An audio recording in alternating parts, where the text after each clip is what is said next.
2024 సార్వత్రిక ఎన్నికల్లో వైఎస్ఆర్ కాంగ్రెస్ పార్టీ ఓటమికి ఉన్నటువంటి కారణాలలో ముఖ్యమైనటువంటి కారణమైంది ల్యాండ్ టైటిలింగ్ యాక్ట్.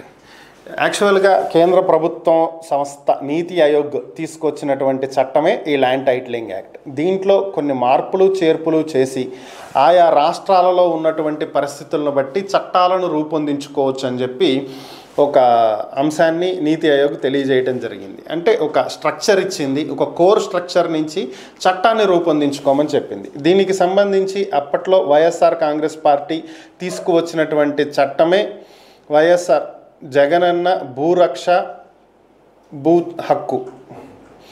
సో ఇది అప్పట్లో పాస్ పుస్తకాల మీద జగన్మోహన్ రెడ్డి ఫోటో, అలానే హద్దురాళ్ల మీద జగన్మోహన్ రెడ్డి ఫోటో ఇలాంటివన్నీ ఉండటం, అలాగే టైటిలింగ్ అధికారిగా ఎవరినైనా ప్రభుత్వం నిర్మించుకోవచ్చు అనేటువంటి క్లాజ్ జీవోలో ఉండటం. సో ఇలాంటి పలు కారణాల వల్ల ఈ చట్టాన్ని ప్రజలు వ్యతిరేకించడం, దీన్ని కూటమి ఎన్నికల సమయంలో బలంగా ప్రజల్లోకి తీసుకెళ్లగలిగినటువంటి నేపథ్యంలో వైఎస్ఆర్ కాంగ్రెస్ పార్టీ ఓటమి పాలవ్వాల్సి వచ్చింది.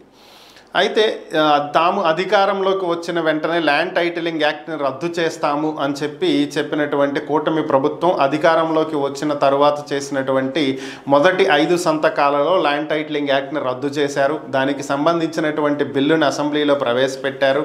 ల్యాండ్ టైటిలింగ్ యాక్ట్ని పూర్తిగా రద్దు చేయడం జరిగింది. అయితే ఈరోజు మనకు అందుతున్నటువంటి సమాచారం ప్రకారం జగనన్న భూ సురక్ష భూ హక్కు అనేటువంటి పేరు ఏదైతే ఉందో ఈ ల్యాండ్ టైటిలింగ్ యాక్ట్కి, దీనిని మారుస్తున్నట్లుగా సమాచారం.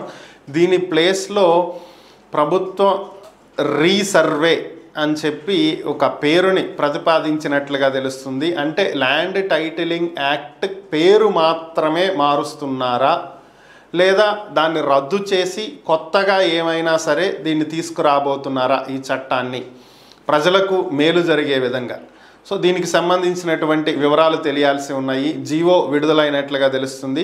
జీవోకి సంబంధించినటువంటి వివరాలన్నీ పూర్తిగా తెలుసుకున్న తర్వాత మరలా దీని గురించి మనం చర్చించుకుందాం.